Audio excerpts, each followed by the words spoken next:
পূর্বে বেশ কিছু ঘটনার সিকোয়েন্স বলতে চাই, যাতে আপনারা পুরো ঘটনাকে একটা জায়গায় নিয়ে আসতে পারেন। প্রথমত শহীদ শরীফ ওসমান হাদী, উনি গত বছর 28শে ডিসেম্বর 2024 উনি শাহবাগ থানায় একটা জিডি করেছিলেন। সেই জিডিতে উনি উল্লেখ করেছিলেন যে উনি জীবনের নিরাপত্তাহীনতায় ভুগছেন এবং দেশি বিদেশি বিভিন্ন নাম্বার দিয়ে তাকে হত্যার হুমকি দেওয়া হচ্ছে। ওসমান হাদী হত্যার পরে আমরা ইনকিলাব মঞ্চের টিম শাহবাগ থানায় যোগাযোগ করেছিলাম জিডির ব্যাপারে। শাহবাগ থানা প্রথমে অস্বীকার করেছে যে শহীদ ওসমান হাদী শাহবাগ থানায় কোনো জিডি করে নাই। এরপরে আমরা বলেছি যে আমরা স্পষ্ট মনে আছে, কারণ ওসমান হাদীর সাথে আমি এবং জুমা সেই জিডি করতে গিয়েছিলাম। আমাদের মাসের নামটা মনে ছিল যে আমরা ডিসেম্বর মাসে এই জিডিটা করেছি। তো আমরা স্পেসিফিক ভাবে তাকে বলেছিলাম যে ডিসেম্বর মাসে আমাদের জিডিটা হয়েছে। তারা পুরো ডিসেম্বর মাস খুঁজেও কোনো জিডি পায় নাই। তো আল্লাহর অসীম রহমত যে আমাদের কাছে জিডির একটা কপি সংরক্ষণ করা ছিল। যখন আমরা এই জিডির কপি তাদের কাছে দেই, তখন তারা জিডির ব্যাপারে স্বীকার করে যে শাহবাগ থানায় একটা জিডি করা হয়েছে। মানে এই ব্যাপারটাকে একটু চিন্তা করেন যে শাহবাগ থানায় একজন শহীদ একটা জিডি করেছিলেন, মৃত্যুর পর তার দায় এড়ানোর জন্য তারা এই ব্যাপারটাকে অস্বীকার করে। এবং এই জিডিতে আমাদের ভেতরের একজন ভাই, তার একটা নাম্বার ঢুকে গেছিল ভুলক্রমে এই জিডিতে। বিগত 1 বছর ধরে সে সেই নাম্বারটা ব্যবহার করছে ইনকোয়ারির জন্য। আজ পর্যন্ত শাহবাগ থানা থেকে ওই নাম্বারে একটা ফোন দেয়া হয় নাই। মানে শাহবাগ থানা শুধুমাত্র এই জিডিটা গ্রহণ করেছে, পরবর্তী কোন ধরনের সে পদক্ষেপ গ্রহণ করে নাই। তাহলে তো অন্তত জিডিতে যে নাম্বারটা আছে সেটা তারা যাচাই করতো। নাম্বার 1। নাম্বার 2 হচ্ছে তথ্য হয়রানি। ওসমান হাদী শাহাদাত যেদিন তাকে গুলি করা হয়, রাত 12টার সময় গোয়েন্দা সংস্থা তাকে ফোন করে আমাকে বলা হয় যে ওসমান হাদী যেখানে শাহাদাত হয়েছে সেই জায়গাটা একটু আমাদেরকে চিনাইয়া দেন। আবার বলতেছে ওই রাস্তার সিসিটিভি ফুটেজটা কি আমাদেরকে দিতে পারবেন? ঘটনাগুলো একটু খেয়াল করবেন। এরপরে হচ্ছে যখন আমরা মামলা দায়ের করলাম, তা আমি নিজে মামলার বাদী, যিনি এই মামলা করার ক্ষেত্রে আমার কাছ থেকে সিগনেচার নিয়েছেন এবং ওখানে দায়িত্বপ্রাপ্ত যারা কর্মকর্তা রয়েছেন তাদেরকে আমরা মামলার একটা কপি চেয়েছি। যেহেতু আমি বাদী, আমার তো একটা মামলার কপি দেখতে হবে বা আমার কাছে একটা মামলার কপি রাখতে হবে। আজ পর্যন্ত থানা থেকে আমাদেরকে একটা মামলার কপি সরবরাহ করা হয় নাই। এবং এটার পুরো মেসেজ আমাদের কাছে আছে যে শাহবাগ থানা থেকে আমাদের কাছে এইটার কোনো মামলার কোনো কপি, শাহবাগ না মতিঝিল থানা থেকে পরবর্তীতে পল্টনে এটা স্থানান্তরিত হয়েছে। যখন যারা আসছিলেন তারা মূলত মতিঝিল ছিলেন, আমরা তাদের কাছে চাইছিলাম, কিন্তু তারা আমাদেরকে কোনো মামলার কপি সরবরাহ করে নাই। এটা গেল। এরপরে হচ্ছে আসামির অবস্থান নিয়ে যাওয়া স্পষ্টতা। একদিন বলছে আসামি ভারতে পালিয়ে গেছে, আর একদিন বলছে ঢাকায় অবস্থান করছে, আর একদিন বলছে ডিবি সংবাদ সম্মেলনে করে বলছে যে মেঘালয়ে আসামি অবস্থান করছে। আবার মেঘালয় পুলিশ সংবাদ সম্মেলন করে বলছে যে আমরা এখানে এমন কাউকে গ্রেফতার করি নাই। এরপরে চার্জশিট নিয়ে তালবাহানা। আদালতে আমরা যখন 12 তারিখে গেলাম চার্জশিটের জন্য, আদালতে 12 তারিখ চার্জশিট দাখিল করবার কথা। এর আগে আপনারা জানেন যে শাহবাগে ডিএমপি কমিশনার এবং পরিবেশ উপদেষ্টা সৈয়দা রেজওয়ানা তারা এসেছিলেন এবং তারা বলেছেন 7 তারিখের মধ্যে তারা চার্জশিট দাখিল করবেন। তো আমরা প্রথমে এটার সাথে দ্বিমত পোষণ করলেও তদন্তের স্বার্থে যাতে সুষ্ঠু এবং নিরপেক্ষ তদন্ত হয়, এজন্য আমরা 7 তারিখ পর্যন্ত মেনে নিয়েছিলাম। তারা চার্জশিট যে 6 তারিখে দাখিল করবে, আমাদের সাথে কোনো ধরনের আলাপ আলোচনা না করে তারা 6 তারিখে চার্জশিটটা সংবাদ সম্মেলন করে পুলিশের পক্ষ থেকে এই চার্জশিট দাখিল করা হয়। এবং পরবর্তীতে যখন চার্জশিটের যে শুনানির দিন ধার্য করা হয় 12 তারিখে, আমরা আদালতে গেলে আদালত বলে হচ্ছে আমাদের কাছে চার্জশিট এসে পৌঁছায় নাই। আবার ডিবি অফিস থেকে বলে যে আমরা চার্জশিট পাঠাইছি। রাত 10:45 আমরা সেই আদালত থেকে চার্জশিট দিয়ে এরপরে বাসায় যাই 7 তারিখে। তো এই যে ঘটনাগুলো আপনারা একদম শুরু থেকে এখন পর্যন্ত প্রত্যেকটা পদে পদে আমাদেরকে অসহযোগিতা করা হচ্ছে। রাষ্ট্রের কোন ধরনের আন্তরিকতা, কোন ধরনের সদিচ্ছার প্রতিফলন আমরা শহীদ ওসমান হাদী হত্যার ব্যাপারে দেখছি না। এখন রাষ্ট্র কর্তৃক তদন্তের মাধ্যমে যে তদন্ত প্রতিবেদন দাখিল করা হয়েছে সেটা সম্পর্কে আপনাদেরকে একটু জানাতে চাই।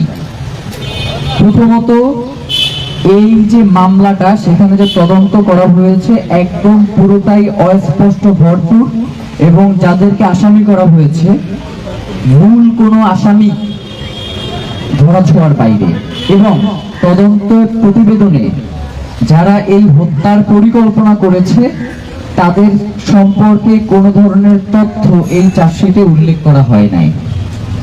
তারা এখানে উল্লেখ করেছে যে শহীদ ওসমান হাদী মাঝে মধ্যে আওয়ামী লীগের বিপক্ষে বক্তব্য দিত, তারা ক্ষিপ্ত হয়ে শহীদ ওসমান হাদীকে গুলি করেছে। আমরা তাদের কাছে জানতে চাই যে শহীদ ওসমান হাদীকে যদি ক্ষিপ্ত হয়েই গুলি করা যায় বা গুলি করতে হয় তাহলে এতদিন সময় নেওয়ার তো দরকার নাই, 100 কোটি টাকারও তো দরকার নাই। এরপরে হচ্ছে 2 মাস কালচারাল সেন্টার এবং বিভিন্ন জায়গায় তাকে পর্যবেক্ষণের মধ্যে রাখারও দরকার নাই। এই পুরোটা একটা খুনি চক্র করেছে, যেটা এই চার্জশিটে সম্পূর্ণভাবে এড়িয়ে যাওয়া হয়েছে।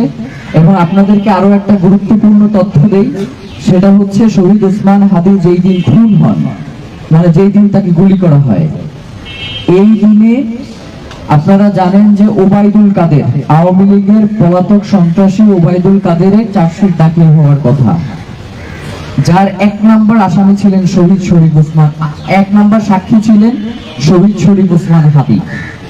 যার কারণে এই ঘটনাকে কোনোভাবেই ছোট করে দেখবার কোনো সুযোগ নাই। বাংলাদেশের স্বাধীনতা, সার্বভৌমত্ব রক্ষা এবং ইনসাফ লড়াইয়ের জন্য জুলাই পরবর্তী সময়ে সব থেকে বলিষ্ঠ কণ্ঠস্বর ছিলেন শরীফ ওসমান হাদী। আপনারা বিভিন্ন সময় এখানে এসেছেন এবং আপনাদেরকেও তিনি এই সংবাদ সম্মেলনের মাধ্যমেই জানিয়েছিলেন যে তার জীবনের নিরাপত্তার হুমকি রয়েছে, কিন্তু রাষ্ট্র তার জীবনের নিরাপত্তা নিশ্চিত করতে সম্পূর্ণরূপে ব্যর্থ হয়েছে। এমনকি যারা তাকে খুন করেছে রাষ্ট্র সব প্রণোদিত হয়ে তাদেরকে আড়াল করবার চেষ্টা করছে।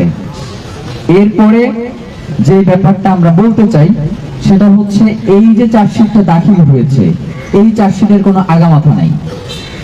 এই চার্জশিট সে শুরুই করেছে হচ্ছে ফয়সাল করিম মাসুদকে দিয়ে। যখন আমাদের কাছে তারা বলেছে যে তাদের 90% তদন্ত শেষ, যদি তারা ডিএমপি কমিশনার এখানে এসেছে, তাদের 10% মাত্র তদন্তের বাকি আছে। এর জন্য তারা সময় চেয়েছেন 7 তারিখ পর্যন্ত, 10 দিন।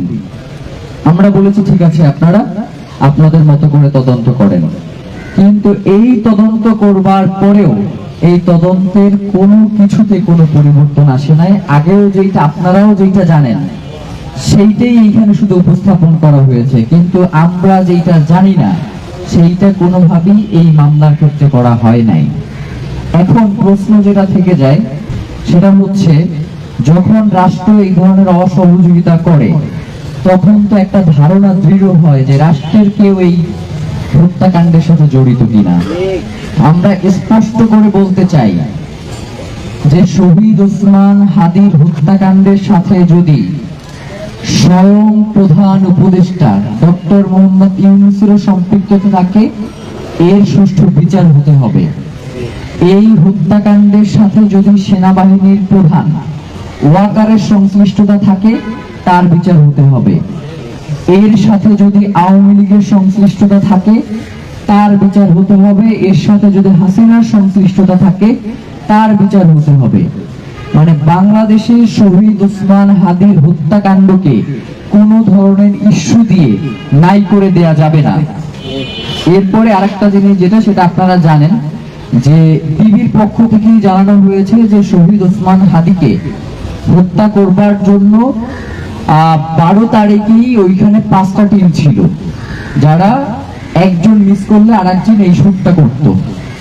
তো এই চার্জশিটে বাকি 4টা গ্রুপের কথা তুই, যেই 4টা গ্রুপ বসেছিল শুট করবার জন্য, 5 তারিখে তারা বলেছে যে সেন্টারেও তারা গুলির অ্যাটেম্প নিয়েছে, কিন্তু তারা সেটাতে সক্ষম হয় না। 21 জনের একটা টিম এই মিশনে গিয়েছিল। তাহলে সেই 21 জনের যে মিশনের যে টিমটা গিয়েছিল তারা কোথায়? তারা 400 ভেতরে নাই কেন? এখন আমাদের যেটা আসলে কথা, সেটা হচ্ছে শহীদ ওসমান হাদি আমাদের মতো কোনো সাধারণ, অবশ্যই একজন সাধারণ জনগণ, কিন্তু ব্যক্তি বিশেষে অনেক সময় তিনি রাষ্ট্রের অনেক গুরুত্বপূর্ণ জায়গায় চলে যান। যেমন বাংলাদেশের নাগরিক হিসেবে খালেদা জিয়াও সাধারণ নাগরিক, অন্যান্য যারাও রয়েছেন তারাও সাধারণ নাগরিক, কিন্তু ব্যক্তি অনেক সময় গুরুত্বপূর্ণ স্থানে চলে যান। শহীদ ওসমান হাদি ছিলেন এমনই এক কণ্ঠস্বর, 5 তারিখের পরে পুরো জুলাইকে যদি একজন ব্যক্তি নিজের জীবন দিয়ে বাঁচিয়ে রাখেন, সেটা হচ্ছে শহীদ ওসমান হাদি। এই অন্তর্বর্তীকালীন সরকারকে, এত দুর্বল একটা সরকার, তাকে যদি কেউ শক্তি এবং সামর্থ্যে বলিয়ান রাখবার চেষ্টা করে যান, তাহলে সেটা শহীদ ওসমান হাদি করে গেছেন। এখন আপনাদের কাছে আমাদের যেটা প্রশ্ন, সেটা হচ্ছে আপনারা কি শহীদ ওসমান হাদির হত্যাকারীদের বিচার করবেন কি করবেন না, এটা আমাদের কাছে স্পষ্ট করেন। যদি আপনারা বলেন যে না, আমরা শহীদ ওসমান হাদির হত্যার বিচার করব না, আমরা এক ধরনের পদক্ষেপ নেব। আবার যদি আপনারা বলেন যে না, আমরা শহীদ ওসমান হাদির হত্যার বিচার করতে চাই, তাহলে আপনাদেরকে সেই ব্যাপারে যথেষ্ট আগ্রহ দেখাইতে হবে। শুধুমাত্র আপনারা নামকে অস্ত্র এই ধরনের তদন্ত প্রতিবেদন দাখিল করে শহীদ ওসমান হাদির হত্যাকাণ্ডকে ছোট করবার কোনো সুযোগ নেই।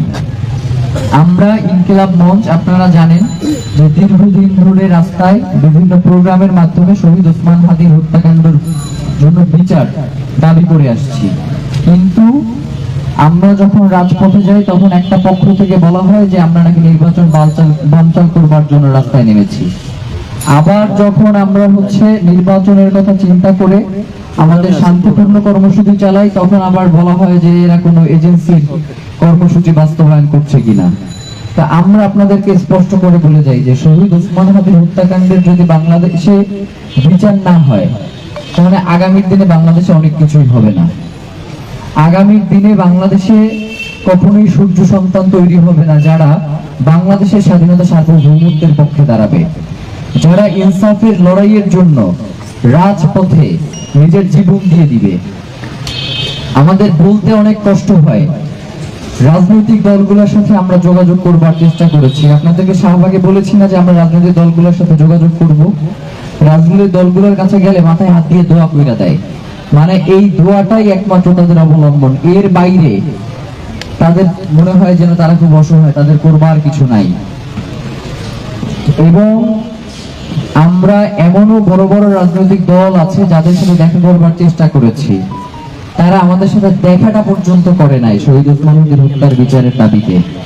আবার উল্টো করে আবার তারা দেখে যে শহীদ ওসমান হাদিকে নিয়ে তাদের আবেগঘন পোস্ট এবং বিভিন্ন ধরনের কর্মসূচি, ভিডিওগ্রাফি, অনেক কিছু তারা করে বেড়াচ্ছেন।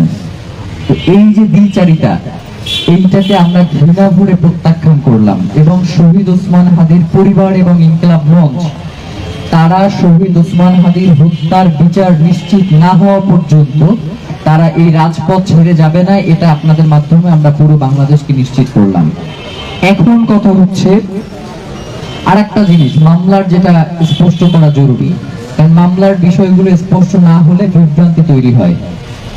তারা এখানে কবির যে আছেন মামলার একজন আসামি, যিনি খুনির সাথে সরাসরি সেন্টারে গিয়েছেন, 5 তারিখে দুদকের সামনে গিয়েছেন, কিন্তু তাকে শুধুমাত্র খুনের অংশ হিসেবে এই মামলায় দেখানো হয়েছে, তাকে প্ল্যানের কোনো অংশ হিসেবে এই মামলায় তাকে পরিচয় করা হয় নাই। আবার এই যে ফিলিপ, যার কথা বলা হচ্ছে যে তাকে পালাতে সহযোগিতা করেছে, ফিলিপের তো 2 জন সহযোগী থেকে আপনারা জানেন যে গ্রেফতার করেছে।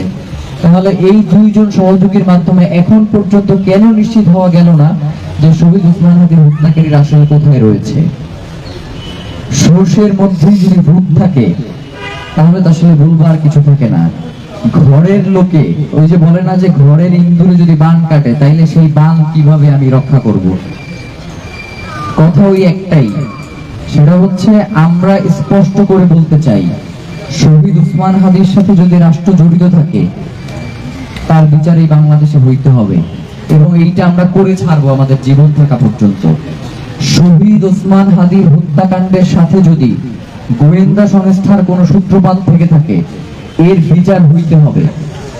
কারণ আপনারা জানেন যে শহীদ ওসমান হাদি এই গুম কমিশন এবং পিলখানা কমিশনের ব্যাপারে তিনি প্রচন্ড একজন শক্তিশালী ভূমিকা পালন করেছেন, এটার যাতে এই কমিশনের রিপোর্টটা প্রকাশিত হয়, এবং হয়তো আগামী 2-1 দিনের মধ্যেই গুম কমিশন পিলখানা কমিশনে শহীদ ওসমান হাদি এবং গুম কমিশনে শহীদ ওসমান হাদি কিভাবে তাদেরকে সহযোগিতা করেছে এটা নিয়েও তারা একটা তাদের পক্ষ থেকেও বিবৃতি দিবে। তো এই যে একজন মানুষ পুরো বাংলাদেশের স্বাধীনতা, সার্বভৌমত্ব এবং ইনসাফ রক্ষার জন্য তার জীবনটা বিলিয়ে দিয়ে গেছেন, তিনি তো আমাদের কাছে শুধু একটা দাবি করে গিয়েছেন যে আমাকে ভাইয়েরা যদি মেরেও ফেলা হয় আপনারা দয়া করে বিচারটা কইরেন। তো আমাদেরকে যে এইভাবে অসহায় করে রাখা হচ্ছে, প্রত্যেকটা জায়গায় আমাদেরকে কোনো কথাই শোনা হচ্ছে না, এবং জাস্ট একটা আশ্বাসের বাণীর বাইরে রাষ্ট্রের কোনো পদক্ষেপ আমরা দেখছি না। একটা কথা বলি যে যেই ইসি শহীদ ওসমান হাদিকে বিচ্ছিন্ন ঘটনা হিসেবে উল্লেখ করে সেই ইসির অধীনে রাজনৈতিক দলগুলো নির্বাচনে যেতে পারে, কিন্তু বাংলাদেশের নাগরিক হিসেবে এই ইসিকে অপসারণ যদি না করা হয়, একজন নাগরিকের জায়গা থেকে হয়তো আমরা এই ইলেকশনের বিরুদ্ধে, মানে এই ইসির বিরুদ্ধে আমরা দাঁড়াবো, ইলেকশনের বিরুদ্ধে না, এই ইসির বিরুদ্ধে আমরা রাজপথে আমাদের অবস্থান গ্রহণ করব ইনশাআল্লাহ। আরেকটা জিনিস যেটা, সেটা হচ্ছে ইদানিং আপনারা সোশ্যাল মিডিয়াতে অনেকভাবেই লক্ষ্য করছেন, যে আমি একটু এগুলো আপনাদেরকে দেখাতেও চাই, যে আমরা পোস্ট দেই একভাবে, আপনারা পোর্ট্রে করবার চেষ্টা করেন একভাবে। ভাই, শহীদ ওসমান হাদি একটা কথা বলে গেছেন যে আপনি অনেক যোগ্যতা সম্পন্ন কিন্তু আপনার ভিতরে নৈতিকতা নাই, এইটার কোনো মূল্য নাই। সাংবাদিক ভাইয়েরা যারা আছেন, এই শহীদ ওসমান হাদির বার্তা তো আপনাদের মাধ্যমেই আজকে পুরো বাংলাদেশের জনগণের কাছে পৌঁছাইছে না, আপনারা পৌঁছে দিচ্ছেন না। সেই আপনারা যদি সামান্য ভিউয়ের আশায়, সামান্য টিআরপির জন্য আপনারা যদি এই ধরনের ফটো কার্ড বানান বা এই ধরনের মিসলিডিং ভিডিওগুলো মানুষের কাছে পৌঁছান, তাহলে বলেন আমরা আসলে কোন নতুন বাংলাদেশের স্বপ্ন দেখে সামনে আগাবো? আপনারা কি লিখলেন গতকালকে? আমাদের শহীদ ওসমান হাদির ওয়াইফ তিনি একটা দীর্ঘ পোস্ট দিলেন, আপনারা একটা ফটো কার্ড বানালেন, সেখানে লিখলেন যে ইনকিলাব মঞ্চ কি শহীদ ওসমান হাদির বিচার চায় না, শহীদ ওসমান হাদির বিচার কি আদৌ হবে না, এটার ব্যাখ্যাও তো তিনি নিচে একটা দিয়েছেন। অনেক পত্রিকা, অন্যান্য পত্রিকা ফটো কার্ডের নিচে হচ্ছে ব্যাখ্যাটা দেয়, কিছু কিছু পত্রিকা এই ব্যাখ্যাটা পর্যন্ত দেওয়ার প্রয়োজন মনে করেন নাই। মানে ওসমান হাদি তো হত্যা হয়েছেই, এখন আপনারাও কি চেষ্টা করতেছেন কিনা ইনকিলাব মঞ্চে আমরা যারা এই আন্দোলনটা টিকিয়ে রাখবার চেষ্টা করছি, আমাদেরকেও যাতে হত্যা করা হয়, আমাদেরকেও যাতে এর সাথে সম্পৃক্ত করা হয়, আপনারা কি এই ধরনের পরিকল্পনা করছেন কিনা আমাদেরকে সেটা দয়া করে পরিষ্কার জানাবেন। আর আরেকটা কথা আপনাদের মাধ্যমে জানাই, আমরা বিভিন্ন ভাবে খেয়াল করেছি যে ইনকিলাব মঞ্চের নাম নিয়ে বিভিন্ন ধরনের প্রোপাগান্ডা ছড়ানো হচ্ছে। আমরা সেদিনকে শাহবাগে দেখেছি জুলাই মিনারের পাদদেশে বসে তারা বলছে যে তারা প্রথম আলো পত্রিকার যে কার্যালয় সেটা ভেঙে দিয়ে তারা সেখানে আমার দেশ করবে, এবং তাদের এই জন্য 100 কোটি টাকা দরকার, এটা জনগণের কাছে চাইতেছে, এবং সে বলতেছে ইনকিলাব মঞ্চের কর্মী। ভাই, আমরা এই যেখানে যারা বসে আছে আপনাদের সামনে তো 1 না 1.5 বছর ধরে কন্টিনিউয়াসলি বসতেছি, তো আপনি কেন তাদেরকে এই প্রশ্নটা করেন না যে ভাই আমরা তো কোনোদিন আপনাকে ইনকিলাব মঞ্চের কোনো প্রোগ্রামে দেখিনি, তাহলে আপনি কোথা থেকে আসলেন আমরা একটু জানতে চাই।